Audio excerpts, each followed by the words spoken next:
Hey guys! So I'll be sharing with you yung mga bago kong highlighters, ball pens, and markers.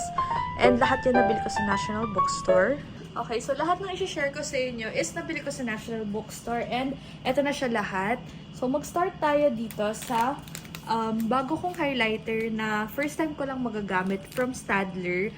This one is kinda pricey but ang ganda nung mismong ano niya, yung pagka-glide niya. It's very soft and smooth talaga compared to other highlighters like Stabilos. Mas maganda to. If you have extra budget, you can get this one. Kasi ito, kahit mahal siya, sobrang ganda pa rin niya. And medyo mabigat lang yung ano niya, yung mismong ganito. Compared to other highlighters, medyo heavy to. But if you have naman extra budget, get this. Okay, next naman sa list is this one. So, eto, buti na nakita ko to.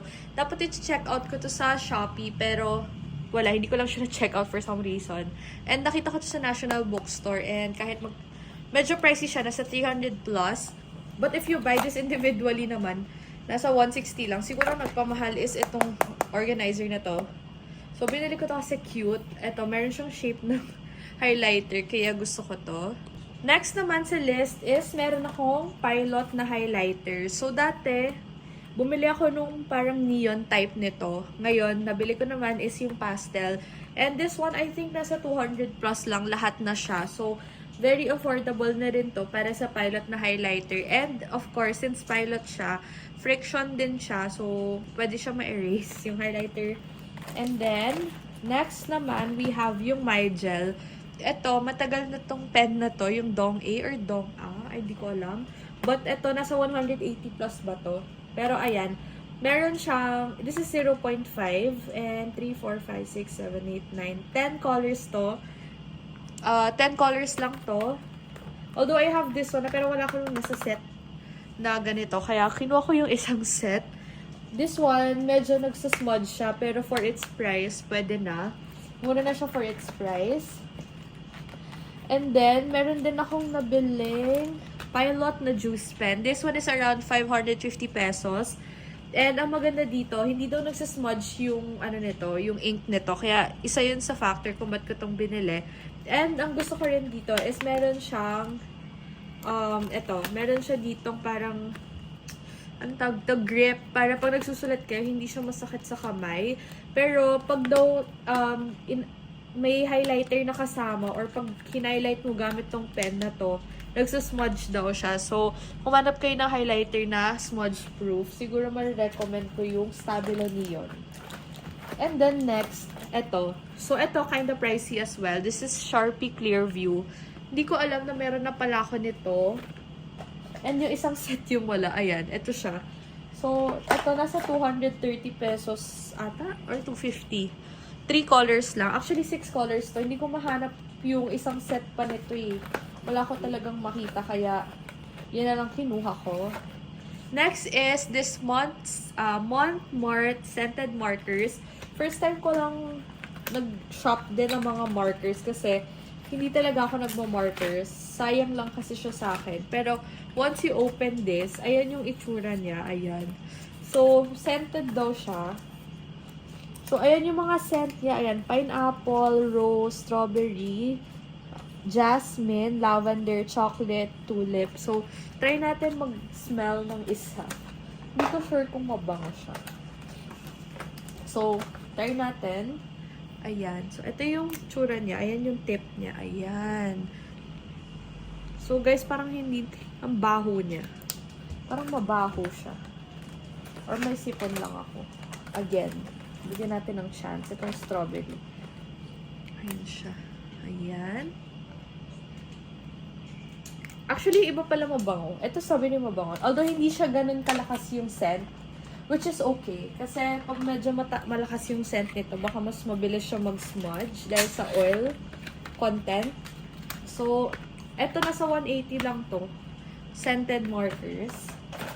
And then, we also have here the Crayola Wonder Markers and the Crayola Super Tips. Ayan siya. So, hindi ko alam. I think ito yung mabili ngayon, no? Yung Super Tips. Pero, ito, hindi ko alam kung bago lang to. Pero this is washable. Ah, okay. Ito washable din siya. Ano bang difference nito? Okay, ang difference ito, the draw thick and draw thin, ito, fine line siya. So, parang ball pen type na marker. And then, ayan siya. Ito yung mga laman niya or yung colors na available. And andito rin sa likod yung mga colors available. Actually, gusto ko rin try itong mga twistable. So, next time, yun yung mga kukunin ko. Hindi na mga ganito. And then, next we have here itong Sharpie. Sharpie brush tip na markers. So, ayan. Meron din palang brush tip yung Sharpie. So, I haven't tried that yet. Next is the Sarasa Marble Color na ball pen. So, yung marble color, para siyang may 2 or 3 color ng ink sa loob. And then, para siyang unicorn colors. So, very rare lang din makahanap ng ganito. So, ayun. And then, meron akong Dong-A na may metal at saka pastel. So, kinumpleto na natin yan. Ayan. Yung pastel, medyo hindi ko gusto kasi nag-ano siya, nagka-crack.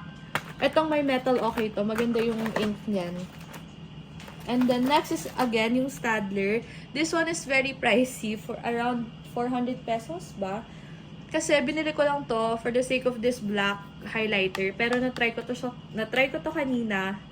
So, hindi nakikita yung, yung parang sulat nyo. So, pang markers lang siya. Hindi siya for highlighting. Kaya, I don't recommend this.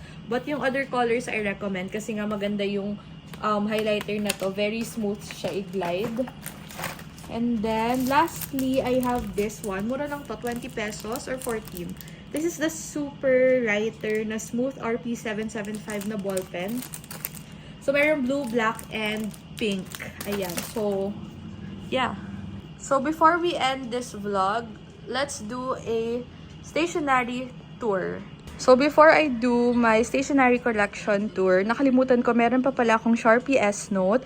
This one is also kind of pricey, pero nabili ko to sa US for $10. Pero pag dito, mahal.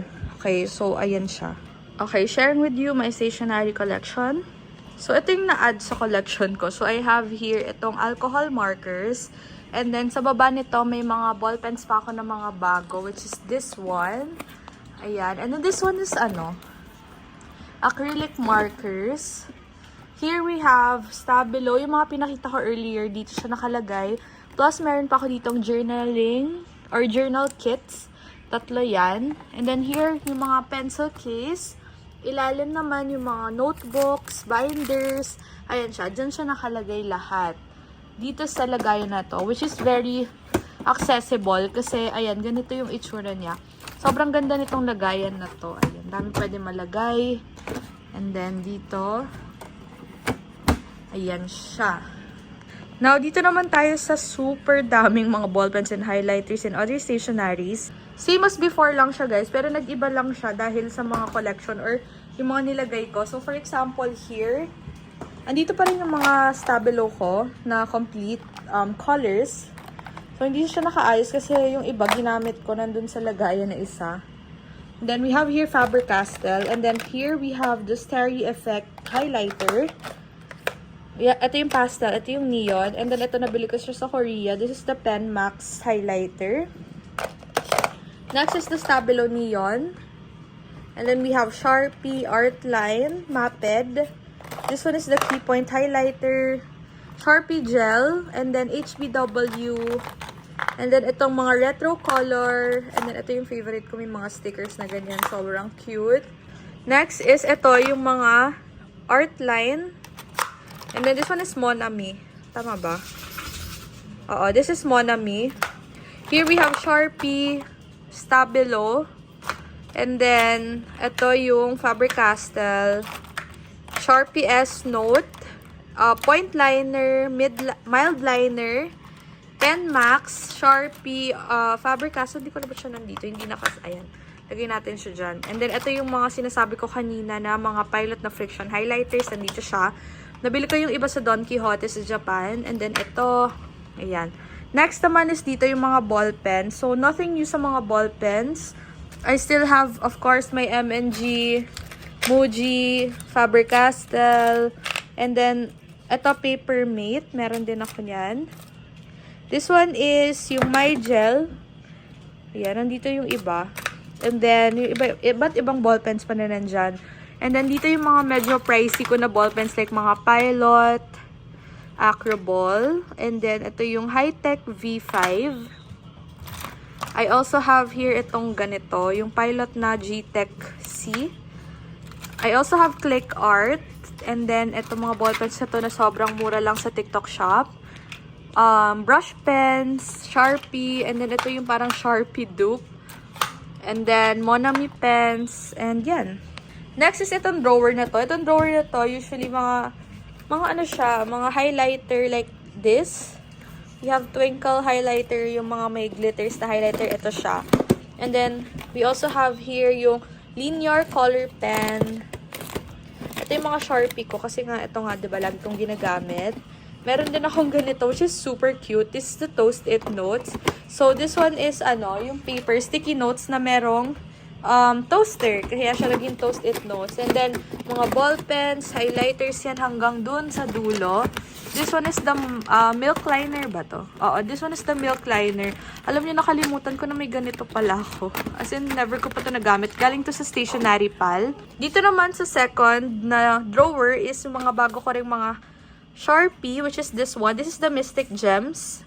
So, sa US ko to nabili. I have the Pilot Friction Highlighter, Right-Tech Retractable, and then yung Sharpie Dupe, Highlighter, and then meron pa ako dito mga Mystic Gems, and then mga Pilot Coleto na refills. I have scented markers, this G5 gel pen na 100 pesos lang, 20 pieces na.